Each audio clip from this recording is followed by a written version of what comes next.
अस्सलामुअलैकुम नाजरीन, मैं मोहम्मद तैयब आज एक नई वीडियो के साथ हाजिर हूँ। नाजरीन, आज हमारे मुआशरे में हर बंदा रिज़्क़ की तंगी की वजह से परेशान है। तो चंद ऐसे असबाब हैं जिनकी वजह से अल्लाह रब्बुल इज़्ज़त हमारे रिज़्क़ में तंगी फरमा देते हैं, लेकिन हम उनसे लाइल्म हैं। लेकिन आज मैं आपको वो सब बताने जा रहा हूँ। लेकिन अगर अभी तक आपने हमारे इस चैनल को सब्सक्राइब नहीं किया तो देर मत करें और बेल आइकन को दबाना मत भूलें। आइए चलते हैं अपने टॉपिक की तरफ। कुछ असबाब होते हैं तंगदस्ती के। अमूमन हमारे अंदर वो आदतें होती हैं और हम कहते हैं तंगदस्ती बहुत है। हमें चाहिए जिन चीज़ों से तंगदस्ती होती है उन आमाल को हम छोड़ दें। पहला अमल, खड़े होकर जूता पहनकर नंगे सर खाना खाना। आजकल शादियों में, दावतों में एक आम सी बात है, जूते पहने होते हैं, नंगे सर होते हैं और खड़े होकर खाना खाते हैं। इससे अल्लाह पाक रिज़्क़ में तंगी फरमा देते हैं। दूसरी बात, बैतुल खला में बातें करना। तीसरी बात, मेहमान को बोझ समझना। चौथी बात, हाथ धोए बगैर खाना खाना और बिस्मिल्लाह पढ़े बगैर खाना खाना। इससे रिज़्क़ में तंगी हो जाती है। और पांचवी बात, खाने के बाद खाने वाले बर्तन को अच्छी तरह साफ़ ना करना, इससे भी रिज़्क़ में तंगी हो जाती है। फिर छठी बात, मस्जिद में दुनिया की बातें करना। फिर सातवीं बात, मांगने वाले फ़कीर को झिड़कना। भाई आपके पास उसको देने के लिए कुछ नहीं, मोहब्बत से उसको कह दें भाई आगे चले जाओ, झिड़के ना दें। कई लोग उसे फ़कीर समझकर, गरीब समझकर झिड़के देना शुरू कर देते हैं, तुझे कहा नहीं, सुना नहीं। तो भाई इससे उसका अपना रिज़्क़ कम हो जाता है। आठवां अमल, मगरिब के बाद बिला उज़र सो जाना। इशा के बाद सोना चाहिए। मगरिब के बाद अगर बीमारी है, उज़र है तो फिर और बात है, फिर इजाज़त है। अगर उज़र नहीं तो मगरिब के बाद सोने की आदत नहीं बनानी चाहिए, इससे रिज़्क़ में कमी होती है। नौवां अमल, जिससे रिज़्क़ तंग हो जाता है, बग़ैर उज़र के नमाज कज़ा कर देना। फजर नहीं पढ़ते, ज़ोहर नहीं पढ़ते, असर नहीं पढ़ते, मगरिब नहीं पढ़ते, बातों में लगे रहते हैं, नमाज कज़ा कर देते हैं। फिर 10वां अमल जिससे रिज़्क़ में तंगी होती है वो है झूठ बोलना।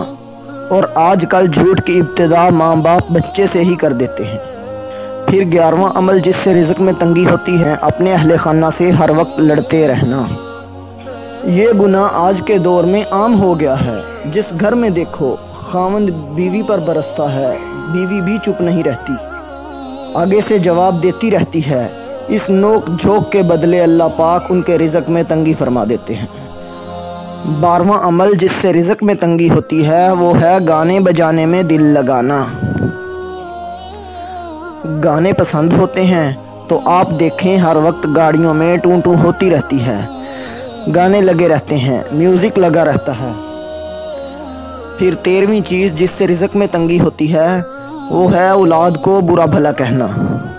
कुछ जाहिल माँ बाप को औलाद को गालियाँ देने में मज़ा आता है। बाप है तो वो गालियाँ देता है, माँ है तो वो गालियाँ देती है। औलाद को गालियाँ देने से अल्लाह रब्बुल इज़्ज़त रिज़्क़ में तंगी फरमा देते हैं। इसलिए गुस्से में भी औलाद को दुआ देनी चाहिए। चनाचे एक साहिब अपना वाक़या सुनाने लगे कि मैं बहुत शरारती था, घर वालों को मैंने बहुत तंग किया हुआ था। एक दिन क्या हुआ कि हमारे घर मेहमान आए हुए थे, तो मेरी वालदा ने दाल बनाई मेहमानों के लिए और मैंने एक मुट्ठी रेत की भरी और आके दाल में डाल दी। अब जब मेहमान खाना खाने लगे तो दाल के अंदर रेत थी, खाना तो खाया नहीं जाता ना। अब मेहमानों को भी परेशानी हुई और घर वालों को भी परेशानी हुई। मेरे वालिद साहब तो गुस्से में कि जिसने ये किया है उसकी मैं पिटाई करता हूँ। कहने लगे कि मेरी वालदा को पता चला तो वो पता करने लगी कि ये काम किया किसने है। तो वालदा को तो पता होता है, तो उन्होंने कहा फ़लाँ ने किया होगा। तो मुझे पकड़ कर लाया गया और मुझे ये पूछा गया क्या तुमने ये हरकत की, सालन के अंदर रेत डाली? तो अम्मी के सामने मैंने ये इकरार कर लिया कि हाँ अम्मी ये शरारत मैंने की। कहने लगे कि जब मैंने इस शरारत का इकरार किया तो मेरी माँ ने गुस्से में कहा اچھا تو تم نے شرارت کی، مہمانوں کو تنگ کیا، سالن میں ریت ڈالی، جا اللہ تعالیٰ تجھے حرم کا امام بنا دے۔ تو وہ کہنے لگے کہ اللہ نے میری ماں کی دعا کو قبول فرما لیا اور آج میں دونوں حرم کا امام ہوں۔